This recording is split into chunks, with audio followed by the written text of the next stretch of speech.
अभी तो शुरुआत है इंसाफ का। आंदोलन का संघर्ष का परिणाम है कि जांच शुरू हुई है।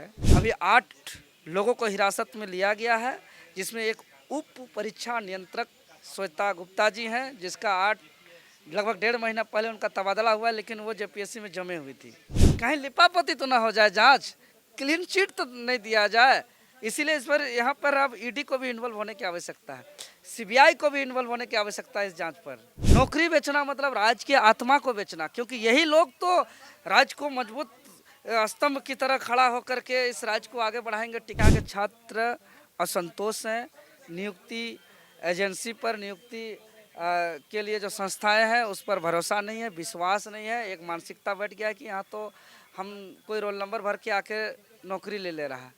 रिजल्ट के लिए ओएमआर पर फेरबदल किया जा रहा है, छेड़छाड़ किया जा रहा है, पेपर लीक किया जा रहा है। तो इस सब मामले को लेकर के भरोसा उठ गया है। देखिए, देश भर में आखिर चल क्या रहा है। जितने भी छात्र हैं सड़कों पे नज़र आ रहे हैं, अपने हक अधिकार के लिए लड़ते नज़र आ रहे हैं। आखिर देश में हो क्या रहा है, और वहीं पे अगर देखा जाए तो राज्य में आखिर हो क्या रहा है। राज्य में जेपीएससी और जेएसएससी के जिस तरीके से बातें हो रही हैं, छात्र यहाँ पे उग्र हो रहे हैं, अपने हक अधिकार के लिए लड़ रहे हैं। और यहाँ पे आज हमारे साथ हैं देवेंद्र नाथ महतो जी, जेपीएससी के मुद्दे को लेकर के प्रखर तरीके से आगे आया। और आज जो बातें यहाँ पे हुई है और कल जो जिस तरीके से इस्तीफा दिया है, क्या लगता है इंसाफ कितना हद तक और बाकी रह गया है? नहीं, अभी तो शुरुआत है इंसाफ का।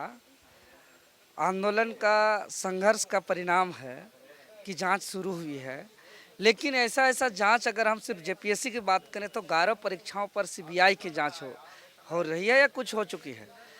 लेकिन जांच के बाद का क्या होता है, ये सबसे बड़ा सवाल है। चूँकि हम लोग तो भाई पढ़े लिखे स्टूडेंट हैं, तो हम लोग अब बम पटाखा अबीर गुलाल खरीदने की आवश्यकता नहीं कि जांच शुरुआत हो गई है। तो हालांकि ये जांच भी हुई है, तो इस व्यवस्था के लिए ये बहुत बड़ी सफलता है। और इसको लेकर के हम डुमरी के विधायक जयराम महतो जी को भी धन्यवाद देते हैं, मुख्यमंत्री जी को भी धन्यवाद देते हैं, आप तमाम प्रेस मीडिया को भी धन्यवाद देते हैं। क्योंकि जब शुरुआत हम सबसे पहले इस मामले का उजागर किए थे, प्रेस कॉन्फ्रेंस किए थे, तो सभी कोई कहा था निराशा में कि कुछ नहीं होगा जेपीएससी, लेकिन हमने हार नहीं माना। हम कहा नहीं, ज़रूर होगा, कुछ न कुछ होगा।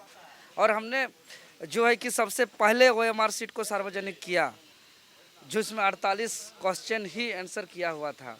उसके बाद जो आयोग ने असंतुष्ट होकर एजेंसी का काम से जो सिग्नेचर नहीं किया, या कुछ खास विशेष राज्यों से जो चयनित हुए हैं, इसको सबसे पहले हम इसका उद्भेदन किए हैं, इनका सार्वजनिक किए हैं। और उसके बाद धरातल पर भी सबसे पहले उतरकर आंदोलन किए हैं, पुतला दहन किए। उसके बाद जयराम महतो जी के साथ मुख्यमंत्री जी से मुलाकात किए, 2 बार महामहिम राज्यपाल जी से मुलाकात किए, पूरे ठोस सबूत के साथ हम लोग मुलाकात किए, तब जाकर के इतना कार्रवाई हुई है। अभी 8 लोगों को हिरासत में लिया गया है, जिसमें एक उप परीक्षा नियंत्रक श्वेता गुप्ता जी हैं, जिसका लगभग 1.5 महीना पहले उनका तबादला हुआ है, लेकिन वो जेपीएससी में जमे हुई थी। इसके साथ साथ एजेंसी पर भी छापेमारी हुई है, कोई हार्ड डिस्क, दस्तावेज, पेन ड्राइव वगैरह बरामद किया गया है। लेकिन ये जो सीआईडी का जांच और पुलिस का कार्रवाई है, जो हम लोग पहले से कर रहे हैं गड़बड़ी है, ये लोग भी कर रहे हैं गड़बड़ी है, तो भाई तत्काल मुख्य परीक्षा का नोटिफिकेशन को कैंसिल किया जाए, स्टे किया जाए। और साथ ही साथ इनका जो पीटी परीक्षा को जो फल जारी किया गया उनको रद्द करना पड़ेगा। क्योंकि जब एजेंसी फ्रॉड है, एजेंसी ब्लैकलिस्टेड है, तो उसका परीक्षाफल कैसे स्वीकार करेंगे? अब उनका परीक्षाफल को स्वीकार नहीं किया जा सकता है। दादा, जो कंपनी है, जिस कंपनी की बात की जा रही है, ऑलरेडी ब्लैक लिस्टेड है दो राज्यों में। अरे यूपी में ब्लैक लिस्टेड है, राज्य हमारा झारखंड में भी जेएसएससी में ब्लैक लिस्टेड है। वो तो फिर क्यों दे 2025 को ब्लैक लिस्टेड किया है, क्यों दिया, यही तो बड़ा सवाल है। क्या उसका जांच सत्यापन नहीं किया गया? और हम बता रहे हैं, एक दिया ही नहीं गया, उसका पूरा 8 जिम्मेवारी दिया गया, पूरा संपूर्ण प्रक्रिया। ऑनलाइन आवेदन प्राप्त करने से लेकर उनका क्वेश्चन प्रिंट करना, उनका ओएमआर प्रिंट करना, उनका ओएमआर को स्कैन करना, आंसर जो दिया गया है, उनका रिजल्ट को प्रोसेस करना, उनका रिजल्ट को तैयार करना, सब कुछ जिम्मेवारी है। अब सवाल है जांच पर कि सब एक ही एजेंसी कर रहा है, तो कुछ गड़बड़ी किया है तो ऊपर से नीचे वो लोग अपना सेट कर लेगा, तो यहाँ पर कैसे पकड़ाएगा? कहीं लिपापोती तो ना हो जाए, जांच क्लीन चिट तो नहीं दिया जाए। इसीलिए इस पर यहाँ पर अब ईडी को भी इन्वॉल्व होने की आवश्यकता है, सीबीआई को भी इन्वॉल्व होने की आवश्यकता है इस जांच पर। देखिए दादा, ये तो जांच की बात हो गई। जांच में कई चीज़ें बाहर आएंगी, कई चीज़ों पे संज्ञान लिया जाएगा, लेकिन यहाँ पे छात्र कहाँ पे हैं? छात्रों को इंसाफ किस तरीके से और मिलेगा? उन वो जो एग्ज़ाम देते हैं इतनी तैयारी करने के बाद, उनको किस तरीके से देखिए, आगे? अभी का समय में देखा जाए तो अब भी जितना छात्र असंतोष है, इससे पहले कभी नहीं थे। पूरा भरोसा उठ गया है जेपीएससी जेएसएससी पर। कुछ दिन पहले एक फील्ड वर्कर का एग्जाम हुआ था, जिसमें मात्र 24 और 25% ही स्टूडेंट अपियर हुए, बाकी सब एब्सेंट हो गए। समझ रहे, 74-75% बच्चा एब्सेंट होना किसी परीक्षा पर राज्य का। इसी से यही जाहिर होता है कि यहाँ के छात्र असंतोष हैं। नियुक्ति एजेंसी पर, नियुक्ति के लिए जो संस्थाएं हैं उस पर भरोसा नहीं है, विश्वास नहीं है। एक मानसिकता बैठ गया है कि यहाँ तो हम कोई रोल नंबर भर के आके नौकरी ले रहा है। रिजल्ट के लिए ओएमआर पर फेरबदल किया जा रहा है, छेड़छाड़ किया जा रहा है, पेपर लीक किया जा रहा है। तो इस सब मामले को लेकर के भरोसा उठ गया है कि हम क्यों पढ़ें, क्यों तैयारी करें, क्यों परीक्षा दें, क्यों समय बर्बाद करें। ये मानसिकता जा रहा है। ऐसे में तो राज्य गर्त में चला जाएगा। राज्य को बेचा जा रहा है, राज्य को बर्बाद किया जा रहा है। कोयला, बालू, आयरन, बॉक्साइट तो बेचा ही जा रहा है। नौकरी बेचना मतलब राज्य की आत्मा को बेचना, क्योंकि यही लोग तो राज्य को मजबूत स्तंभ की तरह खड़ा होकर के इस राज्य को आगे बढ़ाएंगे, टिका के रखेंगे, मजबूती से रखेंगे, विकास करेंगे। आज बीडीओ, सीओ, डीएसपी, यहाँ के जो भी अधिकारी पदाधिकारी बनेंगे, जेपीएससी से जेएसएससी स्कूल के में शिक्षक बनेंगे, पुलिस बनेंगे, ये स्वास्थ्य विभाग में या जज बनेंगे, जो बनेंगे यही लोग राज्य को चलाएंगे। दादा आपने कहा, ये लोग तो 30-40 साल के लिए आते हैं। कोई विधायक सांसद नहीं है कि 5 साल के लिए आए हैं। ये 30-40 सालों के लिए आते हैं। दादा जैसा कि आपने कहा कि कोई एग्ज़ाम में रोल नंबर लिख के आ जाता है और उसकी रिज़ल्ट निकल जाती है।